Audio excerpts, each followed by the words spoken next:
You know, we're always told that we're supposed to steal from the masters. We're supposed to be transcribing and building our vocabulary. But how do we do that in a real practical sense? Well, today I want to take a look at some steps along the path of making great bass lines your own.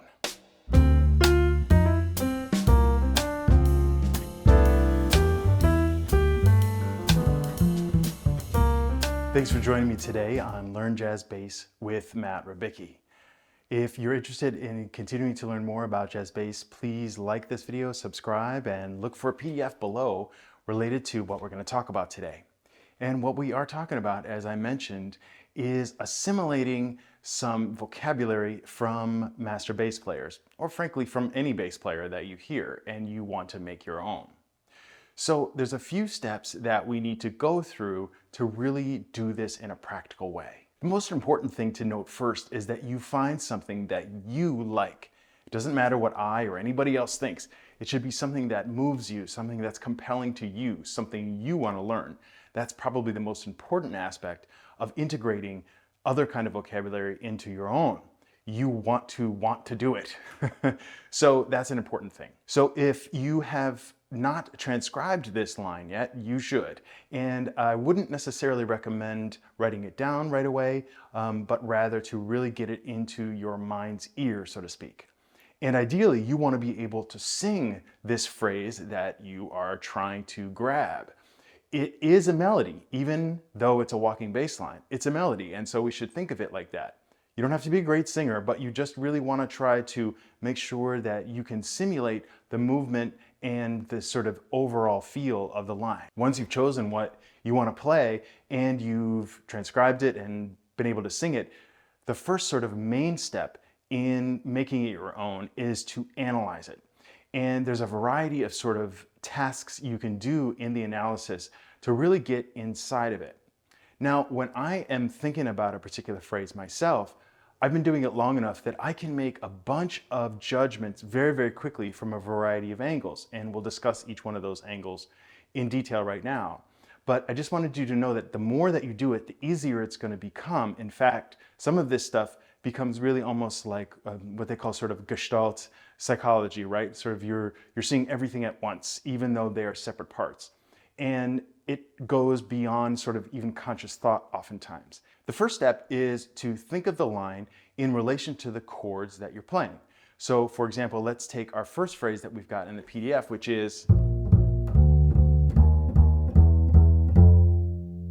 and that is a super cliche blues line, blues phrase, walk up, you've heard it done a million times, right? When I say we want to analyze this against the chords, if this is a blues, we've got the root B flat happening twice, and then the third of B flat, this is bar 1, and then bar 2 has the root again, and now we've got this chromatic movement, still in bar 2, going to the 5 of B flat in the next bar. So this is 5 of B flat 7 here, that F. So that's sort of the first task, is to think about it in relation to the chords. The next is to analyze the intervals.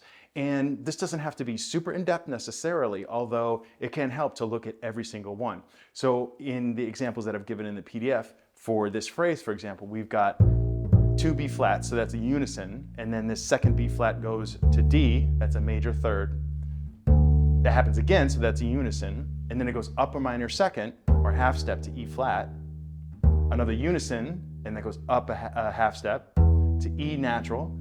This happens again, and then it goes up another half step to F. So looking at it like that might also give you a little bit more information. The third task is to think about these notes in relation to the key center as opposed to just the chord. Sometimes this gives you a better into being able to grab the whole phrase.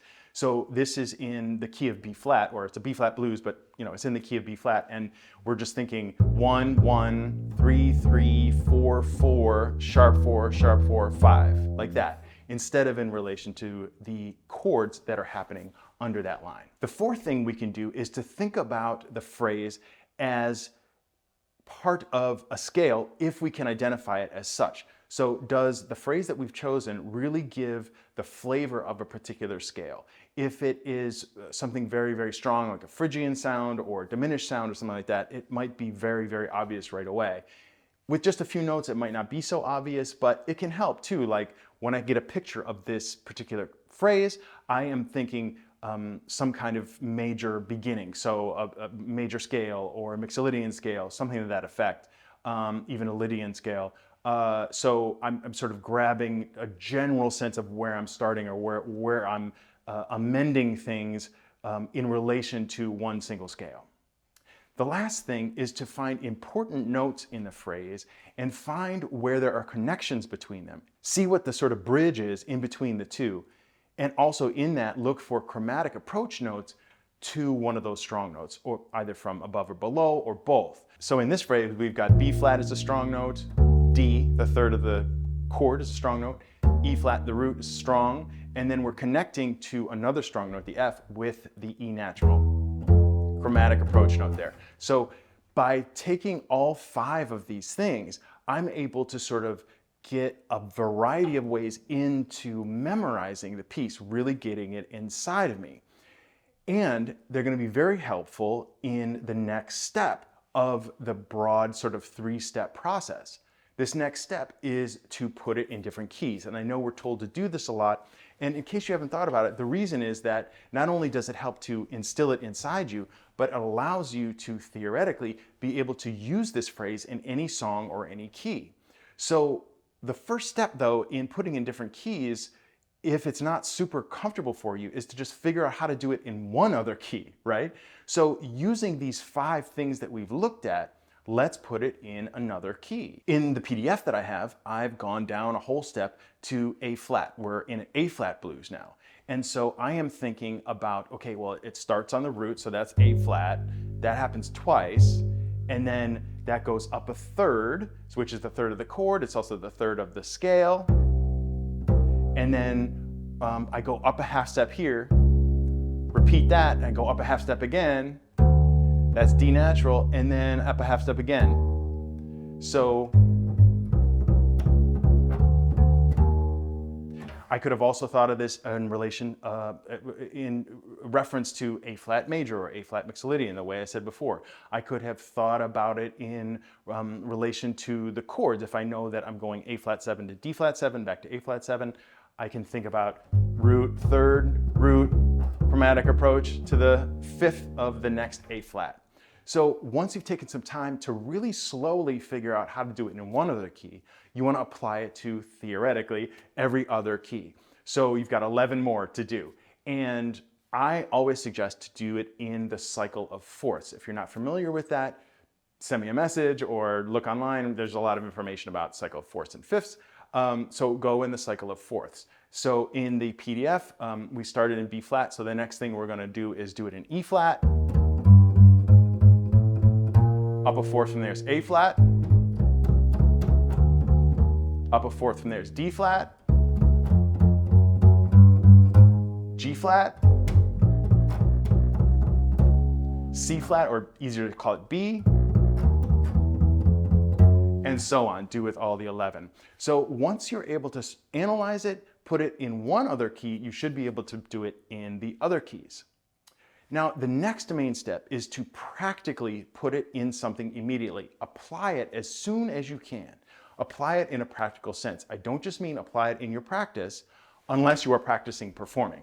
So as soon as you can play with somebody else, as soon as you can get to a play along, and so on and so forth, do it again immediately, as soon as possible, so that you really feel like there's a use for this and that you won't forget it. The more you use it, the less chance you will forget it, and the more fun you'll have as well. Also, don't be afraid to do it many times in your attempt to remember it.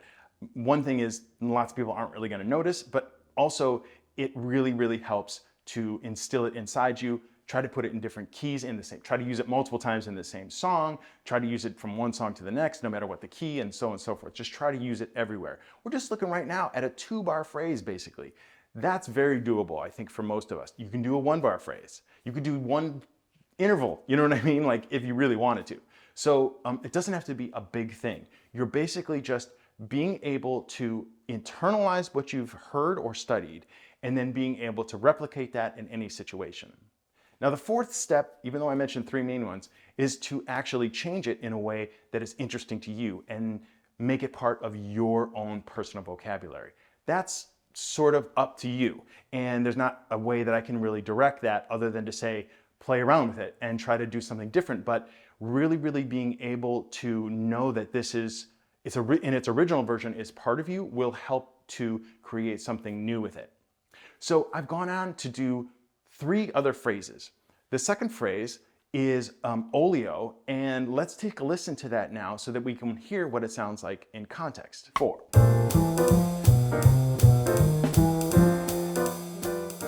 So in the PDF, I've taken the analysis into my own hands again. So I've provided the ability to take a look at it in relation to each of those chords, in relation to the major scale, in relation to the key, in relation to the key center, intervals, and so on. So I've done all 5 of those things for you, as well as written it out in the different keys. So if we wanted to do it in E flat, like I've got on the PDF here, it sounds like this.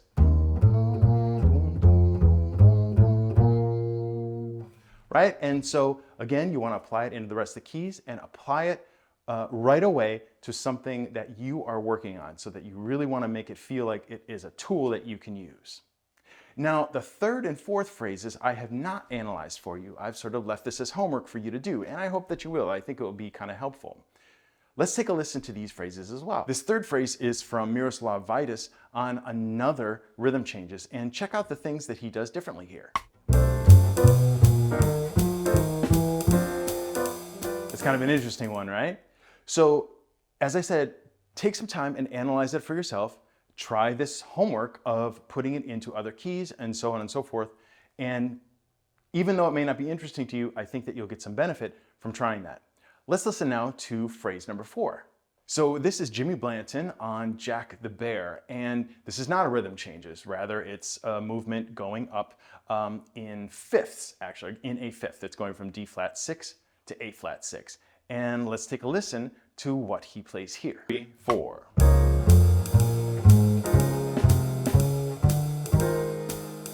And again, take some time to analyze this yourself and try to make this your own, at least in theory, even if you don't like it very much. But do the work of analyzing it and trying to put it in other keys as an exercise. I'm sure that you will get something from it. As always, take this and apply it to anything you're working on, like I've used before, or if you've chosen another phrase, take that and apply it to something that you're working on. Now, in the PDF, I've got an example at the end that combines actually all 4 of these. I've chosen a rhythm changes, which we've got 3 examples from a rhythm changes, so that made sense. But check out what happens when I take the Jimmy Blanton line, which is not from a rhythm changes, and put it on the bridge. It's an interesting sort of thing, and I've had to put it in a different key to do so, and I think it's an interesting sort of sound. So what I've done is highlight the 4 phrases in the PDF, and then I've got slashes, which you know mean to improvise yourself. I'll do so now in a play along so that you can hear how it sounds together.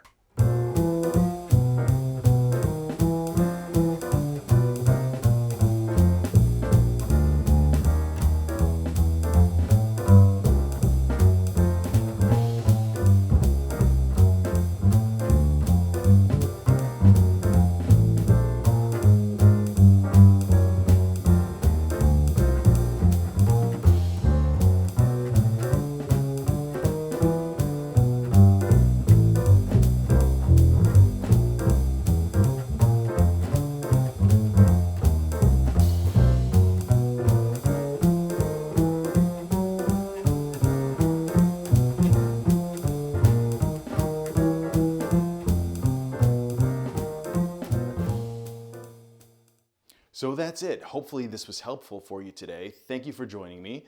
Please remember to like and subscribe, check for that PDF, and always remember, straight ahead and strive for tone.